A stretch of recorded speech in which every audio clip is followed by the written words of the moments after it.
തമിഴ്നാട് കള്ളക്കുറിച്ചി വിഷമദ്യ ദുരന്തത്തിൽ മരിച്ചവരുടെ എണ്ണം 55ആയി. കള്ളക്കുറിച്ചി ആശുപത്രിയിൽ ചികിത്സയിലുണ്ടായിരുന്ന 3 പേരാണ് മരിച്ചത്. മദ്യദുരന്തത്തിൽ ചർച്ച ആവശ്യപ്പെട്ട് പ്രതിപക്ഷം ഇന്നും സഭ വിട്ടു.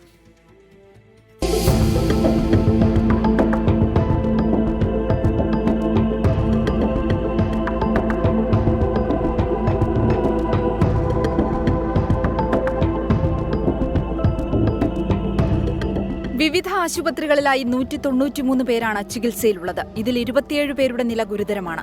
വിഷമദ്യം കഴിച്ച് ചികിത്സ തേടാതിരുന്ന 55 പേരെ ഇന്നലെ ആശുപത്രിയിൽ പ്രവേശിപ്പിച്ചതായി കളക്ടർ MS പ്രശാന്ത് അറിയിച്ചു.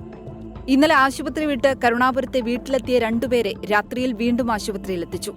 വീട്ടിൽ സൂക്ഷിച്ചിരുന്ന വ്യാജമദ്യം കഴിച്ച് ഇവർ അവശനിലയിലാവുകയായിരുന്നു. ഇക്കാര്യത്തിൽ അന്വേഷണം നടത്തുമെന്ന് കളക്ടർ അറിയിച്ചു. കള്ളക്കുറിച്ചി അടിയന്തര ചർച്ച നിഷേധിച്ചതിനെ തുടർന്ന് അണ്ണാ-DMK ഇന്നും സഭ വിട്ടു. ജനങ്ങളുടെ പ്രശ്നങ്ങൾ സഭയിൽ അവതരിപ്പിക്കാൻ അനുമതി നൽകാത്തത് ജനാധിപത്യ വിരുദ്ധമാണെന്ന് പ്രതിപക്ഷ നേതാവ് എടപ്പാടി പളനിസ്വാമി പറഞ്ഞു. BJPയുടെ നേതൃത്വത്തിൽ ഇന്ന് സംസ്ഥാന വ്യാപക പ്രതിഷേധത്തിന് ആഹ്വാനം ചെയ്തിട്ടുണ്ട്. 24 കള്ളക്കുറിച്ചി.